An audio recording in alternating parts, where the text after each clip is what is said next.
students, as you know, we are discussing our chapter microorganisms, friends and foe. And अब तक हम लोग पढ़ चुके हैं different kinds of microorganisms and useful and as well as harmful microorganism. ये सब topic हम cover कर चुके हैं. And today we are going to discuss our last topic of the chapter, which is nitrogen cycle.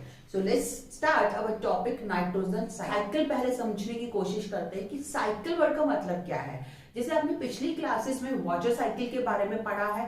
Water cycle is a continuous cycle और continuous circulation of the water from earth to atmosphere and from atmosphere to back to on to the earth. So this is a cyclic process through which the amount of water remain constant on the earth. तो earth के ऊपर water का amount constant कैसे रहता है? क्योंकि वो एक साइकिल में प्रेजेंट है. जितना वाटर अर्थ से एटमॉस्फेयर में जा रहा है, एटमॉस्फेयर उतना ही वाटर वापस अर्थ पे आ रहा है. सिमिलर चीज हम यहाँ पे पढ़ने वाले हैं in the nitrogen cycle. Nitrogen cycle is also called a cycle because the concentration और the amount of the nitrogen remain constant in the atmosphere, whether it is used by the plants or animal or it goes into the atmosphere, but the total amount of the nitrogen it's always remain constant in the atmosphere. That's why it is known as nitrogen cycle. तो हम इसी nitrogen cycle को अब detail में study करते हैं. हमें पता है nitrogen is present in the atmosphere. Atmosphere में बहुत सारी गैसेस है, ऑक्सीजन है, कार्बन डाइऑक्साइड है, कुछ दूसरी गैसेस है, वाटर वेपर्स है, सब कुछ है. But besides these, the large composition of the air is formed by the nitrogen. Nitrogen is present in the 78% in our atmosphere. इतनी high amount में nitrogen atmosphere में present है. उसके बाद भी we can't take this nitrogen directly. हम तो ले ही नहीं सकते because हमें तो प्लांट से मिल जाएगी. ये चीज अभी हम देखेंगे. But plants require this nitrogen first. Plants को नाइट्रोजन की जरूरत है. क्यों जरूरत है? Because nitrogen is a very important component of the protein, chlorophyll, nucleic acid and vitamins. इन सबको फॉर्म करने के लिए नाइट्रोजन की जरूरत पड़ती है. और ये जो नाइट्रोजन 78% में एटमॉस्फेयर में अवेलेबल होने के बाद भी plant can't take this nitrogen directly from the atmosphere. जैसे आपको पता है ऑक्सीजन, कार्बन डाइऑक्साइड, ये गैसेज जो एटमॉस्फेयर में प्रेजेंट है, इन्हें प्लांट्स डायरेक्टली अपने स्टोमेटास के थ्रू इनटेक करते हैं, यूटिलाइज करते हैं और रिलीज भी कर देते हैं. बट जो नाइट्रोजन है उसे इस तरीके से प्लांट्स अब्सॉर्ब नहीं कर सकते. So what they need to do, they have to this nitrogen have to converted into such a form in which plant can use it. तो यहाँ पे हमें इस साइकिल को दो तरीकों से समझना है या टू पार्ट्स में डिवाइड करके समझना है. First, that this nitrogen is converted in such a way that plants can use it. कि किस तरीके से नाइट्रोजन एक ऐसी फॉर्म में कन्वर्ट हो रही है जिसे प्लांट यूटिलाइज कर पाएंगे. और सेकेंड, फिर हम समझेंगे कि कैसे वो नाइट्रोजन प्लांट से वापस एटमॉस्फेयर में जा रही है या वापस या वहां से एनिमल्स में जा रही है, वो चीज भी हम समझेंगे. तो पहले हम देखते हैं कि कैसे नाइट्रोजन प्लांट्स को अवेलेबल होगी. This nitrogen which is present in the atmosphere is known as atmospheric nitrogen. ये वही atmospheric nitrogen है जो atmosphere में 78% में अवेलेबल है. अब प्लांट इसे यूज नहीं कर सकते. बस this nitrogen should be converted into the nitrogenous compounds. ये nitrogenous compounds में ये एक ऐसे सिंपल फॉर्म में कन्वर्ट होनी चाहिए जिसे प्लांट अब्सॉर्ब कर सकें. और ये कैसे होता है? It can be done by two ways. यहाँ पे हमारे पास टू वेज है जिनके थ्रू ये नाइट्रोजन एक ऐसी फॉर्म में कन्वर्ट होगी जिसे प्लांट यूज कर सकते हैं. वो क्या है? First, this nitrogen is converted into the form with the help of rhizobium bacteria or the blue-green bacteria. And this process of conversion of the nitrogen into the nitrogenous compound is known as nitrogen fixation. इसके लिए हम जो word use कर रहे हैं वो है nitrogen fixation. So what is nitrogen fixation? Nitrogen fixation क्या है? Conversion of atmospheric nitrogen into the nitrogenous compound so that the plant can be utilized. It is known as nitrogen fixation. It can be done by two methods. First by lightning and second, और यहाँ पहले ये वाला देखते हैं. First by with the help of rhizobium bacteria or with the help of blue-green algae. And second method will be the nitrogen lightning जो atmosphere में हो रहा है. तो पहले हम इस टॉपिक पे आते हैं कि कैसे this rhizobium bacteria. Rhizobium bacteria, we already discussed about the rhizobium bacteria in our first chapter. Rhizobium bacteria are the symbiotic bacteria. Rhizobium bacteria कैसे bacteria होते हैं? They are symbiotic bacteria. Symbiotic bacteria means जो किसी के साथ मिलके काम कर रहे हैं. जिससे उन्हें मदद भी मिल रही है और वो उनकी मदद भी कर रहे हैं. These are known as symbiotic bacteria. So rhizobium bacteria lives in the leguminous plants. ये किन plants में रहते हैं? They live in leguminous plants.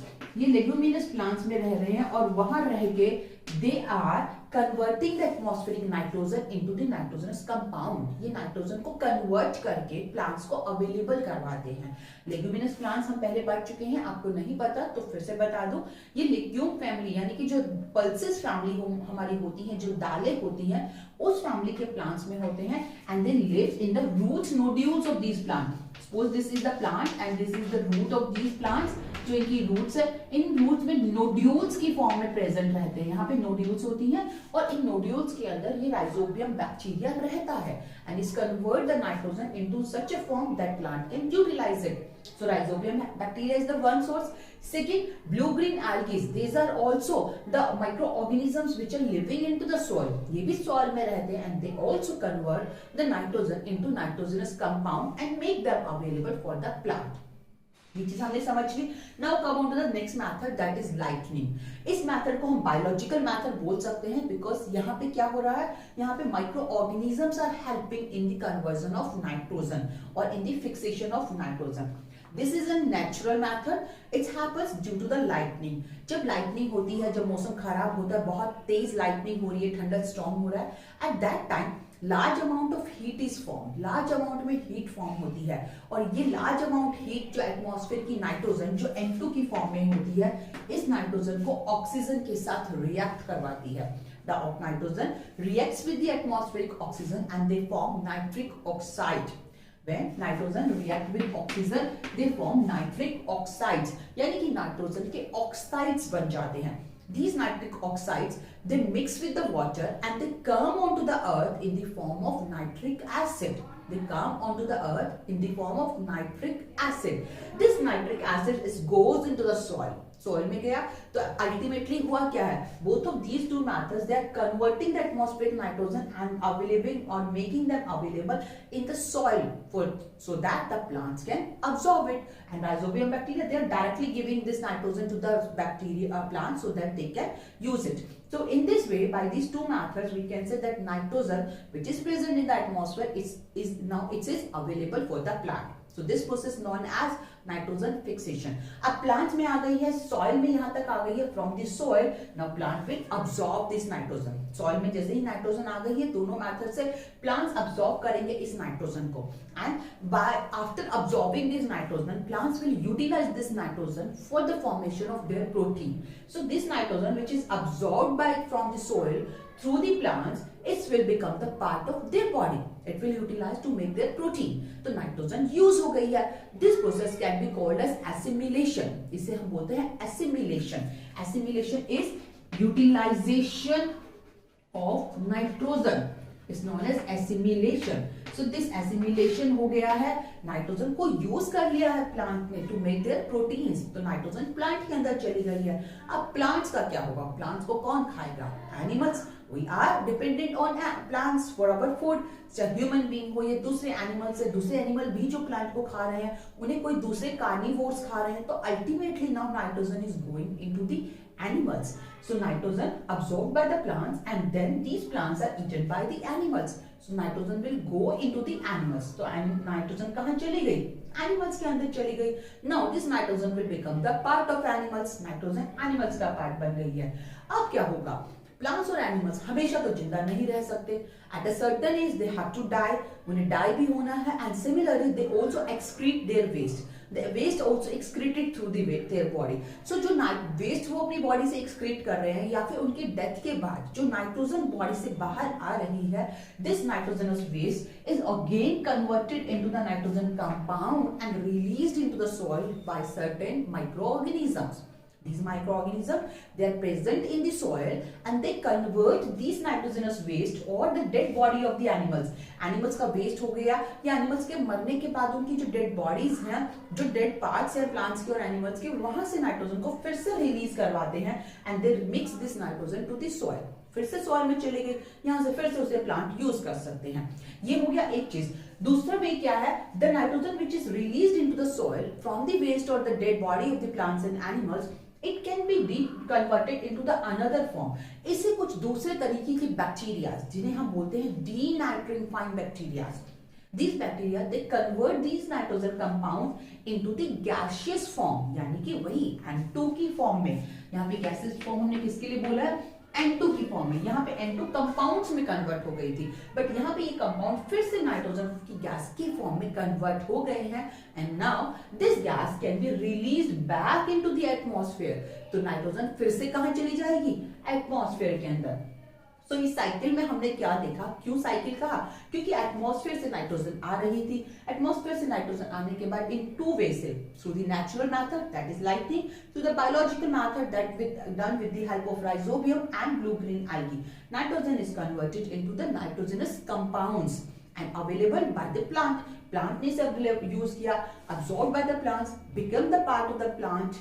These plants are eaten by the animals, so nitrogen goes into the animals, and from the waste or the dead parts of the animals, the nitrogen waste are released. These are also converted into the nitrogen compounds. So nitrogen will come back into the soil.